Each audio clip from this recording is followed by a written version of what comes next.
So yeah, the idea of the 360 approach is really centered on this concept of trying to look as a citizen in democracy. Remember we talked about this earlier, about the idea of building citizenship education and looking at things from that through that lens, through the idea of someone who participates in a democratic society.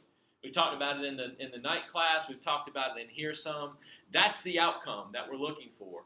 Well, the 360 approach originates out of this idea of what are the actions of a person in a democratic society. The beauty of it for us is that we can also utilize some of the stuff we've talked about with literacy, this sort of source analysis stuff that we've discussed.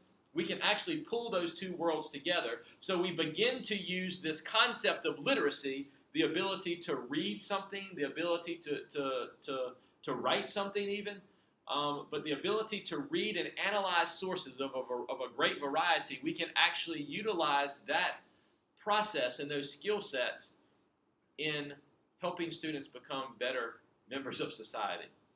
Now, how do you think that happens? How do you think that occurs? We take this development of literacy, and become a better member of society. What's the connection there? Yeah, listen. The more you are able to read, the more you tend to read. So okay. if you shy away from reading, then you're less likely to read politically or historically or what have you, which tends to inform you better. Okay, so the frequency of reading and the frequency of gathering information more generally sort of comes out of that. But Jeremiah, let's link that back to what you were saying a minute ago about perspective. What's the connection between this wanting to read and reading more with this idea of perspective? Where do those two things sort of come together? You're reading like more perspective. So you're like in the Civil War, you would read like obviously accounts from both sides of each battle, sides from soldiers, like regular grunt soldiers to generals, and kind of see what the overall feeling of the battle was on both sides, and from what like higher position, just get like every viewpoint we can possibly get. So sometimes it'll be more sophisticated reading, like actually like history, like accounts, historical accounts, like official documents, and then it'll be more informal reading, like diaries or stuff like that. So Brooke, where does the rubber meet the road here? Taking that and that, this idea of looking at multiple perspectives and looking at formal accounts versus informal, like that sort of juxtaposition of those two things, the position of the powerful versus the position of the not very powerful maybe. Where does the rubber meet the road here for democratic society? Go back to what we talked about in the evening class. Where does the rubber meet the road? I feel like every time we talk about this, we talk about this developing your own opinions and how they feel about things and making a decision. Okay, and what is the inherent nature of that decision? That's exactly what we've been talking about, right? That it leads to decision making, it leads to opinion formation, but what is the nature of that decision making and opinion formation that's important in a democratic society? Austin? I was just kept saying individual. That's what we kept talking about, was the formation of opinions make an individual, not just a sheep. Okay, yeah, all right. So an individual, not just a sheep, that's some pretty powerful language right there. But what else? What about it? That individual decision then, what is good about an individual decision that's utilizing this notion of perspective? Yeah. I don't know if this is what you're going for, but if I'm trying to understand like a minority opinion or something, okay, I might study some perspectives related to that opinion. Okay. And that way, if I'm a majority opinion-holding member, I can make opinions with more respect to that minority opinion. With more respect, and what's the word you used? Informed, right? This idea of an informed opinion, a respectful opinion because it is informed. It's not based on voodoo. It's not based on hearsay. It's not based on this stuff that we heard somebody say one time. It truly looks at the issue from every different angle.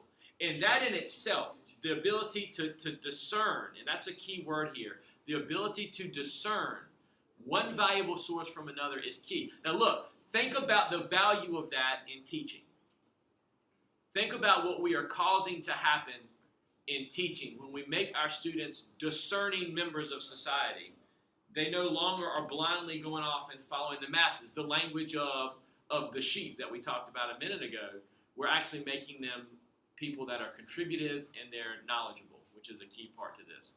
The idea of the 360 approach comes out of this idea. So let's take a look at the way it's structured. I really want you to sort of note, if you go ahead and pull up your computers and it's civil rights 360.weebly.com. If you pull up that website, I want everybody to do this because you're going to participate in part of this process. I want to carry you through the entire approach, and I'll explain in just a minute the different parts that we're going to do. But this idea of the 360 approach, we're going to take a look at the civil rights movement with this by going through each of these different experiences. This was designed to help students look at something that is familiar to them, but look at it in a little bit different way. And here's the key to this. One of the first keys to using a 360 approach, and you can take this that I have right here, and you can translate this into a lesson plan, right? You can take the model that is mapped out here on the website and turn this into a lesson plan. Because I think it's a key to not only understanding what has happened and chronicling the past, which is what we have a great history of doing in history, but also teaching them to become informed about issues. But the key to this is you have to choose something that there is already a preconceived notion about. If the concept is totally foreign to a child or to a student, this doesn't work as well because what we're trying to get them to do is to fight against maybe some of the preconceptions that maybe are misinformed. Maybe not, but perhaps misinformed preconceptions, to get them to look truly at multiple perspectives. That's a tough thing that we have. And particularly the more diverse group of students we have, the tougher it is. This allows them to do it.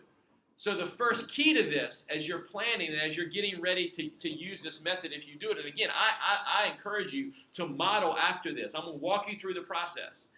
But the very first thing is in choosing a topic for a 360 investigation is to choose something that they have some familiarity with. Second major part to this is that we have to do some preparation in content. We can't go into it just blind. Because, well, you tell me, why is that so? Why can't we just go into it with something they have no prior knowledge about, they have no background information on? Yeah. Actually, I can kind of speak from personal experience because I did something a little bit like 360 during my lesson on World War I. Okay. Students don't know anything about World War I, so when I start telling them about like Austria-Hungary and the Ottoman Empire and like people who lived in those times and like perspectives of those people, they had like no idea at all about like what was going on in Europe at that time or anything. So they're just like, what does this have to do with World War I? Like, how's this related to anything? So try and teach them the perspectives, and all of a sudden they're just like, well, they don't understand anything about it because they don't have any of that background knowledge. So is this an example, would you say then, of the problem of not having a context in which to orient the content? Yeah. Like, We have to be able to situate. We have to understand the context. It's kind of like when one of your students, if you've seen any of your students in public since you've been doing the internship, anybody seen anybody? They look at you like you have 7 heads because they can't believe that you exist outside of the context of the school. It's like they stare at you for a minute and then they come and talk to you, but for the first second they have to process who you are and that you exist outside of the universe of the school. That's the first issue, right? It is difficult to deal with something if we don't have a context for it. Mike, you're going to say something as well. They pretty much covered it. I mean, I was just going to basically say, I guess, if you don't really put together the 360 lesson plan correctly, then it just makes it more difficult to draw parallels. Yeah. And really, especially get it to relate to like the big picture as well. And isn't that an important part of thinking about it 360 is begin to draw parallels, begin to consolidate our information, begin to put pieces together. And not only parallels, but perpendiculars as well, right? Not just the things that are in agreement, but begin to understand when something flies in the exact opposite direction. We have to have that base as well. And so I think the Austro-Hungarian example is a good one. There's not a lot of prior knowledge about it, so we have to provide that. So step number 1 in this 360 approach is the development of content. But I want you to make note of this. It is development of content with sort of the backdrop in mind, the context in mind, which means do we use our time in content preparation? And when I say content preparation, that is code for what? Is it? Planning. Not just planning, but planning what type of experiences. What does instruction look like when I say content preparation? lecture. I mean, we're talking about direct instruction, right? Whether it's a video we show or, you know, it's a reading that we do that we're just sending to them for information, right? Or we're lecturing. This idea of content preparation is key, but it has to be focused on background, on context. It is just that. It is a backdrop. So what we want to focus on, we want to focus on major themes. We want to focus on major events. We want to focus on major players or people in the process. Got it?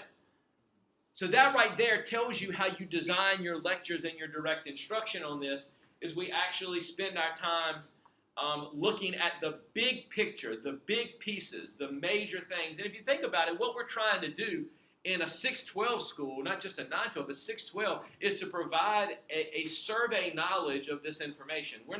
They're not there to become experts in troop movements on the battlefields of Gettysburg. They're there to understand its significance and who were the major players. Lindsay. I think a good point to make was when you say like wanting to choose something with familiarity. Like I think it's because they go into civil rights scene and they know all about it, but it's like the purpose of going into something that they have something like a basis of what they think happened. Yeah. I think it changes their mindset of different things that actually occurred. That's right. Versus like an Austria-Hungary example, like World War I. Like I have my kids yesterday, I taught World War I, and they're like, so like I think it's just something like this that's like.